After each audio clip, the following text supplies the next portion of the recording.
छत्तीसगढ़ में टिकट बंटवारे को लेकर सियासी घमासान बना हुआ है। इसी बीच क्षेत्रीय दौरे पर रामानुजगंज पहुंचे मुख्यमंत्री टीएस सिंहदेव ने कहा कि टिकट का निर्णय सर्वे के आधार पर लिया गया है। हम सभी को हाईकमान के निर्णय को स्वीकार करना ही चाहिए।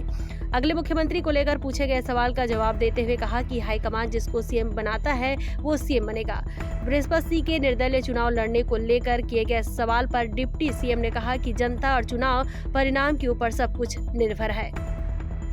उप मुख्यमंत्री टीएस सिंहदेव ने कहा कि 2 दिन की तैयारी से चुनाव नहीं लड़ा जा सकता और प्रत्याशी चयन के लिए कई दौरे के सर्वे रिपोर्ट का सहारा लिया जाता है।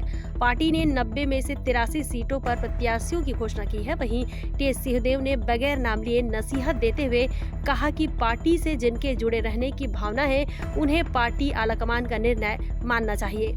दरअसल डिप्टी सीएम टीएस सिंहदेव आज अल्प प्रवास के दौरान रामानुजगंज पहुंचे थे। वे बलरामपुर जिले के पूर्व जिलाध्यक्ष गोपाल प्रसाद गुप्ता के निधन के बाद उनके परिजनों से मिलने पहुंचे।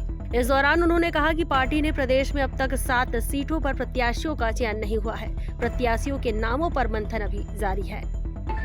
कांग्रेस से जुड़ने की जिनकी भावना है तो उनको कांग्रेस हाईकमान का निर्णय स्वीकार करना चाहिए और कांग्रेस परिवार के दायरे में बने रहना चाहिए।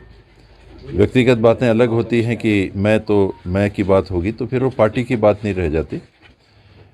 चर्चाएं कई प्रकार की होती हैं, अपवाद भले हों, लेकिन इस बार की प्रक्रिया में मैंने देखा कि जो निर्णय हुए हैं ये व्यक्तिगत किसी की राय से बहुत कम और अमूमन सर्वे कराए गए हैं, सघन सर्वे कराए गए हैं, अनेकों एजेंसियों के माध्यम से सर्वे कराए गए हैं और उस सर्वे में जो बातें सामने आई है उसके आधार पर निर्णय हुए हैं। पूरे 90 विधानसभा क्षेत्र में लगभग यही स्थिति है।